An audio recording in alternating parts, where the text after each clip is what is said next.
just walked. There was no running with no gun. Everybody said he ran. I'm the only one you'll see on the camera. I saw the video. So if they play it, it's too graphic. That's why none of y'all have seen the video. And I want that lady with the state attorney that don't believe in death penalty, I want her to watch the video. Yeah. Watch the video.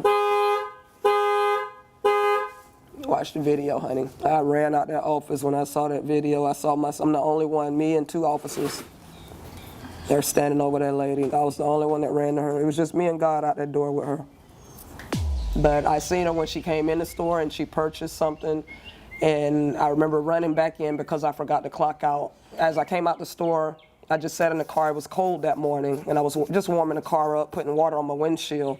And that's when I seen Officer Deborah come out to her truck. She parks right in front of the store. And I was just sitting there, and I saw a chick walk up to her. And I physically heard her tell her, the dude that killed that pregnant girl is right there in the store. He's getting ready to come out. And Miss Deborah, as she's walking towards the store, that's when I heard her say, "Hey, you." And to me, all hell broke loose. And I stood up. That's when I stood up when I heard her say, "Hey, you." And I literally watched Markeith Lloyd. All I seen was him run around the post, and I seen him pull his gun out, and they were shooting at each other like a Western movie. Miss Deborah, I want to say, let off about 6 to 7 shots. I don't know exactly. It was crazy that morning. And Mr. Markeith pretty much was trying to unload his gun on her. He was really trying to get rid of her, like it was something personal. And then all of a sudden, I see Miss Deborah fall. I guess that's when she must have called, I got shot or something on her radio, on her walkie-talkie. She was on her back.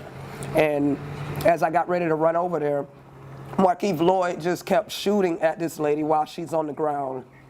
So I'm looking at her body literally jumping off the ground from bullets, of course. He's unloading. He shot at her at least 5 or 6 more times as she's on the ground. And I just took off running. If Markeith Lloyd would have turned around, he'd have shot me. That's how close I was to him. Once I got to her, I want to call it my state of shock that I went into. Once I got to Miss Deborah, she was looking at me. The only thing, I tried to call 911. My nerves were so bad I couldn't even put my code in my phone, the code, to try to dial out anything. That's how bad I was shaking. I'm standing over her and I'm telling her to calm down. I'm telling her, hold on. She's looking at me, and all I knew was to pray for her. And I just kept praying. I seen the bullet hole right here in her neck. I seen it right there. I didn't see any other wounds, but the hole was right here in her neck. I snatched my hat off, and I was getting ready to try to put my hand over the hole, which was no blood coming out. I knew what time it was, you know, from me seeing other situations I've been in. And she was looking at me, and all I could do was pray for her. And them 2 officers came around the corner. Mr. Markeith Lloyd calmly walked to the car, very calmly, like he was grocery shopping. He calmly I looked at him because I kept trying to keep my eye on him, and then I'm trying to watch her at the same time, make sure he don't shoot me. So I was watching. I wanted to see the make and model of the vehicle so I can ID it for the police. And they came around the corner just in time as he was backing out to drive out of the parking spot. 2 white officers came running at me with the barrel pointed straight at me. I'm over her body. And I'm like, they right there. Get in your car. He's right there. He's right there. I'm yelling. I lost my voice. It's been gone since that day. The officer intercomed and described the make and model of the vehicle that he was in. And the only thing, I was stuck with Miss Deborah. And I saw that one tear. I prayed with her the whole time. I've never prayed so hard in my life.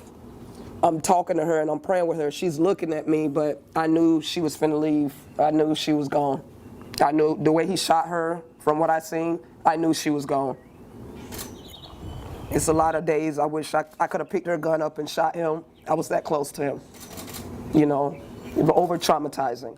Everybody just seen Officer Deborah in the store. Everybody just seen her in the store. She was just in the store, standing in line. She bought some grapes. That's what I seen her put in the truck.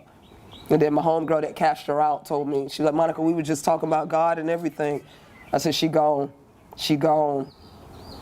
You know, how you can just keep shooting somebody and she's on the ground. She's gone. Like, just let her go. And like, I was finna run over there. I thought he was finna shoot me. He didn't see me, though. He didn't see me. Did she try to talk to you? It's like she was trying to gesture. Her hand was going towards her, and she was still trying to get to that walkie-talkie. And like my heart to this day, I wanted to grab the walkie-talkie. I wanted to grab a gun and shoot Markeith. I wanted to grab, it was a bunch of stuff I want to do. Like I wish I could just rewind that day But things happen for a reason. Whether it's God or whoever, things happen for a reason. She was looked like she was trying to adjust her, but she was looking at me, and I seen her death look. I seen a death look. She had like a glow on her face, the same thing my mom had the night before she passed. I'm at a different location. I transferred back to Turkey Lake, which is on the other side of town. I can't look at that spot. Excuse me. I can't look at that spot. I have massive migraines. I go through bottles of pills since January 9th. Not a day goes by that I don't think about Miss Deborah. Not a day that goes by I don't think about. I can be at work and I'll just start crying. I can be driving, I'll just start crying. Like that was she was a human, you know? She was a human.